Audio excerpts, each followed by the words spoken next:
Hey, this is Heidi Dawson. If you love all things health and wellness and style of any kind, hang out here with me each week. I'm obsessed with never-ending improvement, and it's all in an effort to help each one of us live a wildly successful lifestyle.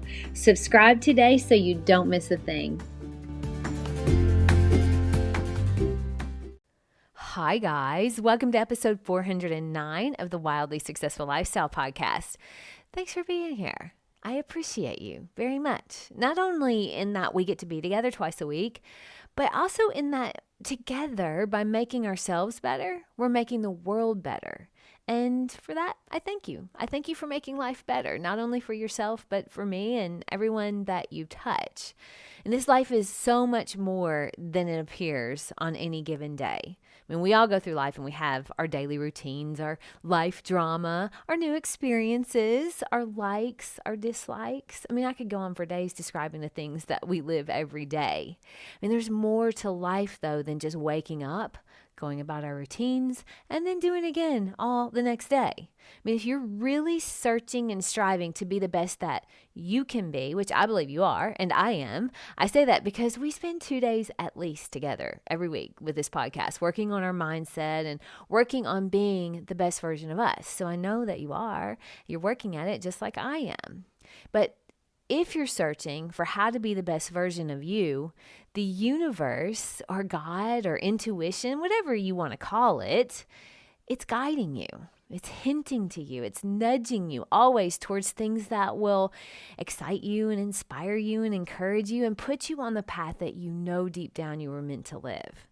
Now, I say this a lot, but I hear it a lot from different things that I listen to, like Esther Hicks and Muji. But life is supposed to be fun.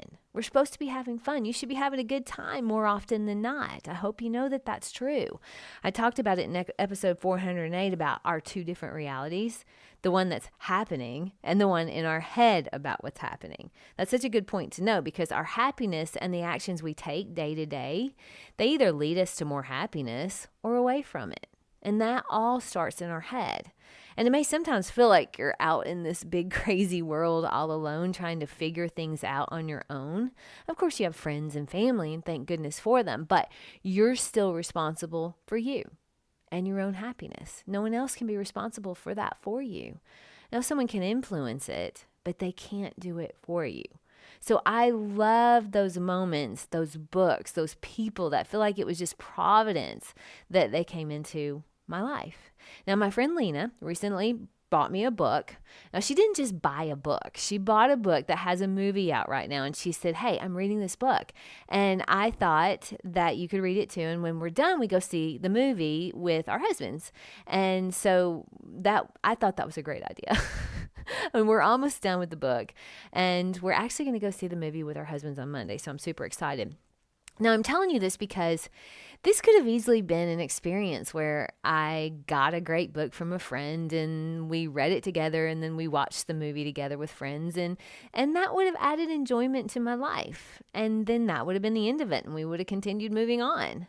But because I feel like Providence or the universe is always giving me hints on how to make my life better, I'm always open to it. I'm always looking for it. Now, I haven't always been that way, but pivotal things have happened in my life where I've had to do some soul searching, which led me to create this podcast, which has opened my eyes to amazing things, and hopefully it's opening your eyes a little bit too. So, okay, I'm reading this great book. It's called The Boys in the Boat, and as I'm reading it, this guy's experience in his life with his family was really hard. Now, I'm not going to tell you everything about the book because I hope you read it or maybe go see the movie. But let's just say his home life was not good, and he would have been very justified in being angry with his family for how he was treated. Now, just for a point of reference, spoiler alert, if you're going to go see the movie, you may want to skip through the next 30 seconds because I'm going to tell you a little bit about it just so that you gather my meaning. So the main character, his mother, and this is a true story. So his mother died when he was young, and his dad remarried and had several kids with his new wife. And you know what that sometimes can mean? The new wife didn't take too much to him. So ultimately he was abandoned at 10. And then they picked him back up from where they abandoned him. And then they abandoned him again at 15 for good that time. Now, as I'm reading this book, I really felt immense anger at his family, especially his dad. Because he had to grow up all on his own. He had to do everything on his own. I mean, imagine that at 10 years old. So as he gets older, he begins reaching out to his family again. He wants to have a relationship with them. And I'm reading it and I'm going, hey, they don't deserve to have a relationship with you. Don't go begging to see them. They're not worth it. I felt myself thinking how justified he would be to never want to see them again, and never want to talk to them again. But here he was reaching out to them, risking rejection over and over. I feel like he should have held on to his pride and rejected them right back.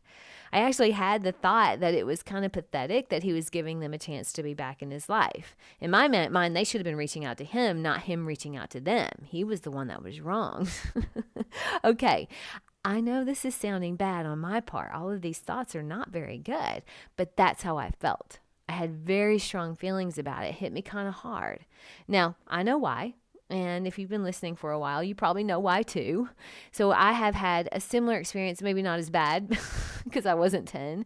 I was actually an adult. But my sister rejected me and my husband, Eric, for religious reasons. And I have felt very justified in my rejection of her. Now, I've been so prideful in that I don't feel she deserves my attention or the attention of my other siblings because of how she acted. I feel very justified in my prideful stance to try to forget her. But that attitude has not been working for me. and you probably have seen that as I talk about it in these episodes. But as I read this book, I saw how because of his willingness to let go of his pride and to reach out, eventually, at some point, he does have a great relationship with his family. All because of him. All because he never gave up and he only showed love back to people that had hurt him. So as I talked about earlier, I'm willing and open to listen to the nudging that the universe always gives me. I'm always looking for that area of what they're trying to help me with. And I know I've been part of the problem here, even though I feel wronged and justifiably so. I mean, I wouldn't be wrong to move on and never try to reach out, but that is my pride talking. That assures no communication at all with my sister. And that's not what I want, of course. It's not. The reason it bothers me is I want to have a relationship with her and her family. If I didn't, I just wouldn't care. But I do.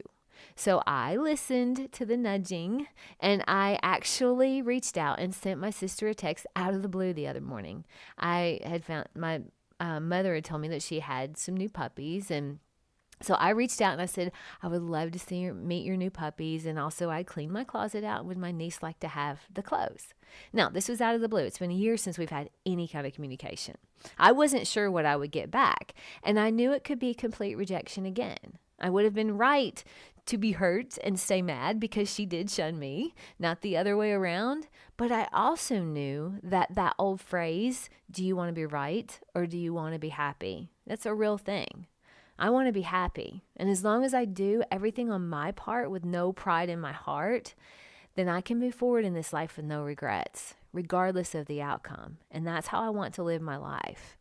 Now, what happened next is kind of like my own movie. You see, she texted me back fairly quickly, telling me all about the puppies and that she was wanting to bring the puppies to mom and dad's and maybe we could all get together there, which is kind of crazy to me. I was like, what? Okay, that's so good. She also said yes, that her daughter, my niece, would probably love to go through the clothes and maybe we could meet in Memphis where I live. This was much better than I even thought.